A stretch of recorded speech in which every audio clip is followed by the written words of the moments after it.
Hello everybody, welcome back to the channel. तो पिछले कई दिनों से कई बच्चे की कमेंट्स आ रहे हैं कि भैया हमें बिजनेस स्टडी में क्या कुछ करना चाहिए, कम टाइम में हम अच्छे से प्रिपेयर हो सके बिजनेस स्टडी के एग्जाम के लिए। देखो, बिजनेस स्टडी का पेपर सबसे इजी होने वाला है आपका, और ये मैं इसलिए बोल रहा हूँ क्योंकि पिछले 4 से 5 साल के पेपर को जो मैंने एनालिसिस करा था और इस बार जो मॉडल पेपर बिहार बोर्ड के द्वारा रिलीज किया गया है वो बिल्कुल सेम पैटर्न पर है। यानी कि अब ये कन्फर्म रहो कि आपको बहुत ज़्यादा मेहनत नहीं करनी, बस जो चीज़ें मैंने आपको बोला था पहले आप अगर उन्हें फॉलो कर चुकी हो तब तो सबसे बेस्ट है। आपको पता ही होगा जो हमारे स्टार्टिंग से जुड़े हुए हैं वो तो सारे क्वेश्चन को सॉल्व कर ही रहे हैं, और जो न्यू है उन्हें मैं बस 2 पॉइंट्स बोलूँगा। 2 पॉइंट्स को आपको फॉलो करना है, फिर आपके सारे क्वेश्चन सॉल्व होंगे। ठीक है, सबसे पहले हम बात करेंगे ऑब्जेक्टिव की। ऑब्जेक्टिव में आपको टोटल 100 क्वेश्चंस मिले। ठीक है, 100 में से आपको 50 क्वेश्चंस को सॉल्व करना है, और मॉडल पेपर में लगभग 80% क्वेश्चंस आपके डायरेक्टली प्रीवियस ईयर पेपर से पूछे गए हैं। समझ रहे हो? यानी कि अगर आपने लास्ट के 8 प्रीवियस ईयर क्वेश्चंस को सॉल्व कर लिया तो आप इजीली 50 मार्क्स के क्वेश्चंस को सॉल्व कर दोगे। अगर 100 ऑब्जेक्टिव पूछे जा रहे हैं, 100 में से 80 के आंसर्स आपको ऑलरेडी पता है क्योंकि आपने लास्ट 8 प्रीवियस ईयर क्वेश्चंस को सॉल्व कर रखा है, और उन 80 में से आपको बस 50 सॉल्व करना है, फिर तो आप मजे में सारे क्वेश्चन को सॉल्व कर दोगे। ठीक है, तो बिजनेस स्टडी के ऑब्जेक्टिव के लिए आपको कुछ मेहनत ज़्यादा नहीं करनी, बस लास्ट के 8 प्रीवियस ईयर क्वेश्चंस को सॉल्व कर लो। और हमने 2021, 22 और 2020 के पेपर, इन तीनों पेपर के कंप्लीट ऑब्जेक्टिव क्वेश्चंस के कंप्लीट सॉल्यूशंस जो खुद बिहार बोर्ड ने पब्लिश किया था के साथ हमने अपलोड कर दिया है। ठीक है, वहाँ पे ऑफिशियल आंसर की के साथ हमने सारे क्वेश्चंस को आंसर किया, और 2-3 आंसर बिहार बोर्ड के ऑफिशियल आंसर के भी गलत थे। तो जिनके आंसर गलत थे वो हमने उस वीडियो के कमेंट सेक्शन में पिन कर दिया कि आप अगर उस वीडियो को देखते हो तो आपको सबसे स्टार्टिंग में ही गलत आंसर मिल जाते हैं, और जो आंसर सही है वो आपको वहाँ पे मिल जाते हैं। तो फिर आप जितने भी क्वेश्चंस को पढ़ोगे सारे के बिल्कुल एक्यूरेट आंसर आपको उस वीडियो से मिल जाते हैं। ठीक है, तो आप उन्हें देख सकते हो। और 2015 के पेपर, 16 के पेपर, 17, 18, 19 के पेपर को मैंने अपलोड नहीं किया क्योंकि मेरे पास गोल्डन का क्वेश्चन बैंक था और उनमें सिर्फ इंग्लिश में ही क्वेश्चन थे। तो फिर जितने भी हिंदी मीडियम के स्टूडेंट हैं वो बहुत कनेक्टेड है हमारे से, और फिर वैसे भी मैंने कंटेंट बहुत कम प्रोवाइड किया उन्हें। तो फिर मैंने सोचा कि इस बार जो क्वेश्चन पेपर मैं प्रोवाइड करूँगा वो मैं दोनों के लिए प्रोवाइड करूँगा। तो फिर मैंने जितने भी क्वेश्चन है सारे को खुद से टाइप कर रहा हूँ। 2015 के पेपर, 16 के पेपर और 19 के पेपर, इन तीनों को टाइप कर लिया। 17 और 18 के पेपर अभी बचे हैं, तो फिर मैं उन्हें भी टाइप कर रहा हूँ, इसलिए टाइम ज़्यादा लग रहा है और इसलिए पिछले 10-15 दिनों से वीडियो नहीं आ रही है। ठीक है, बट अब तक इतनी चीज़ टाइप हो चुकी है, और फिर मेरे एग्जाम भी खुद बहुत नज़दीक है, तो मुझे अपने एग्जाम पर भी टाइम देना है, और फिर मैं नहीं चाहता कि मैं आपको बीच में छोड़ दूँ, इसलिए मैं भी कंटिन्यू करा इन चीज़ों के लिए। तो फिर आप ये ज़्यादा वॉरी मत हो कि वीडियो अब तक अपलोड नहीं हो रहा है, तो अब उस सीरीज़ को मैंने स्टॉप कर दिया है। वो सीरीज़ चलेगी, मैंने क्वेश्चंस को टाइप कर दिया है, तो फिर आपको बहुत बेनिफिट मिलने वाला है। उसके PDF मैं आपको शेयर कर दूँगा। ठीक है, तो फिर प्रीवियस ईयर क्वेश्चंस मैं प्रोवाइड कर दूंगा, और ऑब्जेक्टिव के लिए आपको सिर्फ प्रीवियस ईयर क्वेश्चंस को फॉलो करना है, दैट्स इट। अब हम बात करते हैं सब्जेक्टिव के लिए आपको क्या करना है। ठीक है, देखो यहाँ से आपका सेक्शन बी का स्टार्ट होता है क्वेश्चन, जिसमें 2 टाइप के क्वेश्चन मिलेंगे, एक शॉर्ट टाइप और एक लॉन्ग टाइप।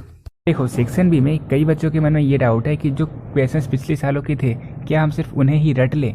मैं आपको हमेशा बोलता हूँ, मैं फिर से बोल रहा हूँ कि आप कभी भी क्वेश्चंस को रटने के पीछे मत भागो। आप चैप्टर वाइज चीज़ों को पढ़ोगे तो आपके कॉन्सेप्ट क्लियर होते हैं। मैं बार बार रिपीट कर रहा हूँ, और ये जो बच्चे पढ़ाई कर चुके हैं उनसे आप पूछ सकते हो कि अगर आप चैप्टर वाइज रिवीजन करते हो तो आप चीज़ों को कनेक्ट करके आप समझ जाते हो और एग्जाम में आप खुद से आंसर कर सकते हो। लेकिन अगर आप सिर्फ प्रीवियस ईयर क्वेश्चंस को रट रहे हो तो आप बस उन्हीं क्वेश्चन को आंसर कर पाओगे जिन्हें आपने अच्छे से रटा है।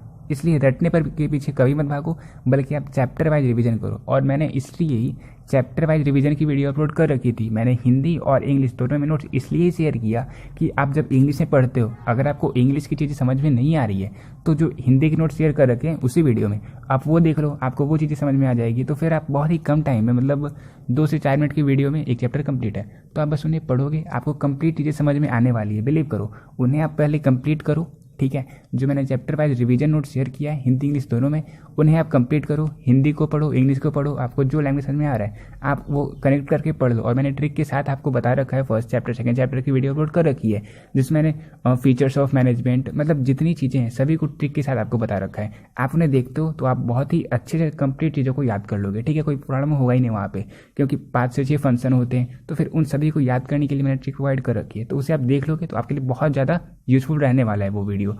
इसके अलावा अगर आपने चैप्टर ऑलरेडी कंप्लीट कर लिया, सिर्फ आपको चैप्टर वाइज रिवीजन करना है। चैप्टर वाइज रिवीजन के लिए मैंने ऑलरेडी अपलोड कर दिया है वीडियो, तो आप बस उससे देख लेते हो, फिर आपके सारे कॉन्सेप्ट्स क्लियर हो जाएंगे। और उसके बाद आपको प्रीवियस ईयर क्वेश्चंस की प्रैक्टिस करनी है, ना कि रटा। सबसे पहला गोल आपका ये होना चाहिए कि मुझे चैप्टर वाइज रिवीजन कर लेना है। ठीक है, क्योंकि आप जितने भी क्वेश्चंस देखोगे, जैसे देखो शॉर्ट का क्वेश्चन है, what is functional organisation, what is the importance of management, planning is a mental process, explain. तो ये सारे जितने भी क्वेश्चंस हैं डायरेक्टली पॉइंट से पूछे जा रहे हैं, मतलब जो इंपॉर्टेंट लेसन के जो इंपॉर्टेंट टॉपिक थे डायरेक्टली उधर से पूछे जा रहे हैं। तो फिर आप बस एक बार ओवरव्यू ले लेते हो उस चैप्टर का कि उस चैप्टर में क्या कुछ पढ़ना था, और इसलिए मैंने माइंड मैप भी शेयर कर दिया कि आप माइंड मैप को देखोगे तो आपकी सारी चीज़ें याद हो जाएगी, इसलिए मैंने उसे शेयर कर रखा है। मतलब अच्छे से कंप्लीट चीज़ों को मैंने सोच समझ कर शेयर किया, और वो मैं खुद फॉलो करता था और मुझे पता है कि जो मैं फॉलो करता था वो सबसे बेस्ट था। इस रीज़न से ही मैंने शेयर करा आप सभी के लिए, और आप लोग उनको कंप्लीट कर लेते हो फिर आप क्वेश्चंस को इजीली अटेम्प्ट कर पाओगे। आपको ऐसा नहीं सोचना कि अगर वहाँ पे जो आंसर दिया हुआ है वो आप रटोगे, आप रटो मत, आप बस समझ जाओ। समझ गए आप, फिर एग्जाम में जाओगे आप खुद से जो आपकी अंडरस्टैंडिंग है, अपनी अंडरस्टैंडिंग के अकॉर्डिंग आप उसे आंसर कर सकते हो अपने लैंग्वेज में, कोई प्रॉब्लम होगा ही नहीं। ठीक है, बस ग्रामेटिकली करेक्ट रहना चाहिए आपका सेंटेंस, तो आपको फुल मार्क्स मिलने ही मिलने हैं। ऐसा नहीं है कि जो आंसर मैंने बताया आपको वही रटना है, रटना नहीं है, बस समझना है, समझ के कुछ आंसर कर सकते हो अपने एग्जाम में। जितने भी क्वेश्चन हैं, what is the difference between marketing and selling, centralisation, decentralisation, ये सारे बहुत ही मतलब इंटरेस्टिंग टॉपिक है। सेंट्रलाइजेशन क्या होता है, डिसेंट्रलाइजेशन क्या होता है, ये आप बस एक बार पढ़ोगे आपको समझ में आ जाएगा। और जब आप रट रहे हो तो रट रहे हो झूठ का, मतलब फालतू का टाइम वेस्ट कर रहे हो आप वहाँ पे। तो रटने के पीछे मत भागो, चैप्टर वाइज रिवीजन करो। अगर बहुत सारी चीज़ समझ में नहीं आ रही तो कोई प्रॉब्लम नहीं है, लेकिन जो चीज़ें समझ में आ रही है एटलीस्ट वो तो क्लियर कर लो, और इसके बाद आपके जो प्रीवियस ईयर क्वेश्चन है आप उनकी प्रैक्टिस कर सकते हो, फिर कोई प्रॉब्लम है नहीं। मैं हमेशा बोलता हूँ कि प्रैक्टिस करने के लिए आपको प्रीवियस ईयर क्वेश्चंस मिले, ना कि रटने के लिए। हाँ, ऑब्जेक्टिव के लिए अगर आपको कुछ प्रॉब्लम ज़्यादा हो रहा है तो आप रट लो ऑब्जेक्टिव को, क्योंकि ऑब्जेक्टिव तो सारे मैच हो ही रहे हैं, लेकिन सब्जेक्टिव में ये कोई गारंटी नहीं है कि जितने भी सब्जेक्टिव क्वेश्चन है प्रीवियस ईयर के उनसे मैच होंगे ही होंगे। ठीक है, इसलिए चैप्टर वाइज रिवीजन कर लो, कॉन्सेप्ट्स क्लियर रहेंगे, फिर आप सारे क्वेश्चंस को अटेम्प्ट कर सकते हो। तो मैंने 2 पॉइंट बताना था, मैंने कंप्लीट चीज़ें बता दी। अब जो न्यू बच्चे थे, मतलब जिन्होंने कुछ पढ़ा ही नहीं था, तो वो चीज़ों को रटने लगेंगे और थोड़ा सा लैंग्वेज चेंज होगा, उन्हें समझ में ही नहीं आएगा कि ये जो क्वेश्चन था ये हमने ऑलरेडी पढ़ा है या नहीं पढ़ा। जैसे कई सारे क्वेश्चन हैं, what is mean by the word communication. अब किसी को लग रहा है ये वर्ड कम्युनिकेशन में क्या करना है, कम्युनिकेशन की डेफिनेशन नहीं देनी है आपको, तो फिर यहाँ पे आपको प्रॉब्लम होगा अगर आपने पढ़ा ही नहीं है किसी चीज़ों को। तो फिर वर्ड कम्युनिकेशन क्या होता है और कम्युनिकेशन क्या होता है, आपको लगेगा कि दोनों अलग अलग है क्या, ऐसे मतलब आप कंफ्यूज कर सकते हो। लेकिन चैप्टर कंप्लीट है आपके, आपको पता है कि मुझे क्या कुछ पढ़ना था, और आपको पता है कि इसकी एक्स्ट्रा कुछ और होता ही नहीं है, क्योंकि हमने already chapter wise complete notes को कवर कर रखा है।